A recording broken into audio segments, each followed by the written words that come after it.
Imagine an entire country brought to its knees by the failure of a single plant. That's really the story of the Great Famine in Ireland, a catastrophe that didn't just cause starvation, but completely redefined a nation and its people forever. So, this is the big question we're going to tackle. How could one plant, the humble potato, cause so much devastation that its failure would not only cripple a country, but actually change the world? Well, the answer, it turns out, lies in what Ireland looked like before the famine ever began. To really get the famine, you have to understand the incredibly fragile society of 1840s Ireland. It was basically built like a pyramid, with a massive, and I mean massive, deeply vulnerable base. This whole power structure was just dangerously out of whack. At the very top, you had the landlords. They owned over 90% of the land, and a lot of them were absentees, meaning they didn't even live in Ireland. Below them were the tenant farmers, struggling to pay rent. And then at the absolute bottom, you had the laborers, or cottiers, the poorest of the poor. And this total lack of security for the people at the bottom was just baked right into the system. The poorest families depended on something called conachry, basically a short 11-month lease for a tiny plot of land.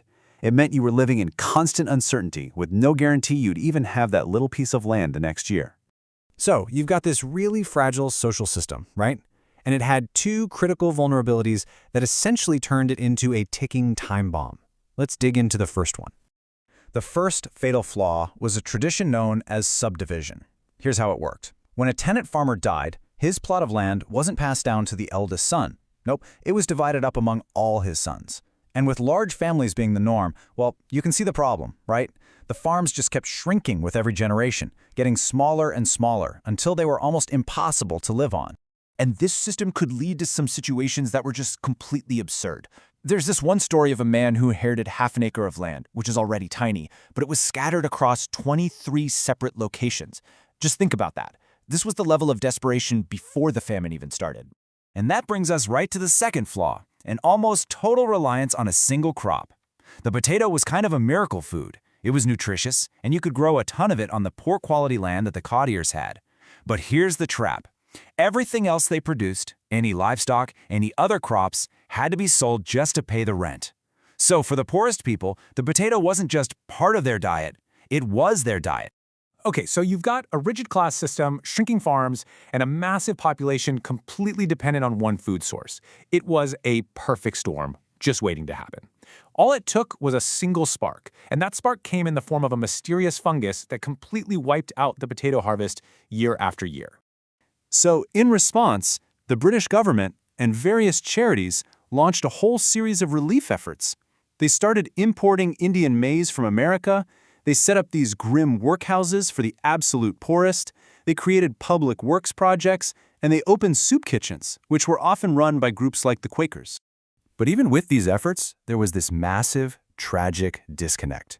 The imported corn, which people nicknamed Peel's brimstone, was hard and totally unfamiliar. But crucially, it came with no cooking instructions, so the starving people who got it often had no idea how to prepare it, and many got incredibly sick from eating it the wrong way. It was a disaster on top of a disaster.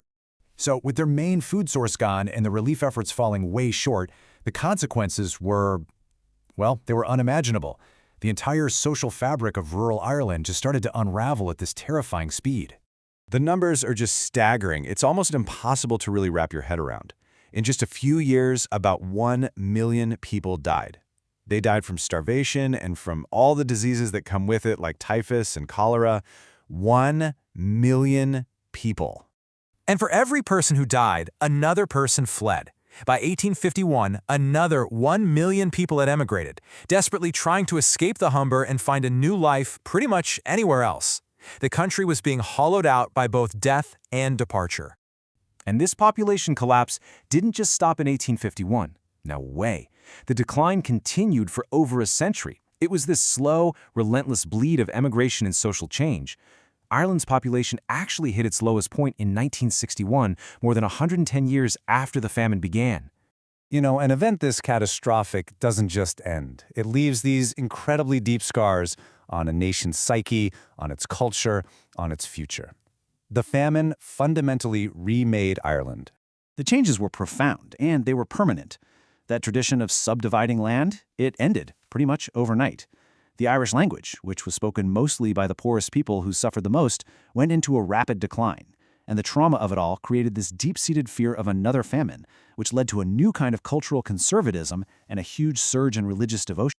And the famine's legacy spread all across the globe. Those 1 million immigrants, they didn't just disappear.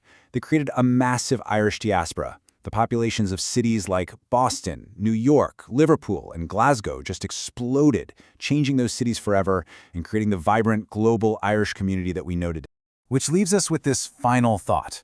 The famine was, without a doubt, Ireland's greatest tragedy, but it also became a defining element of its modern identity, shaping everything from its politics to its art. It's just a powerful reminder that history isn't just something that happened in the past, it's a living force that continues to shape who we are today.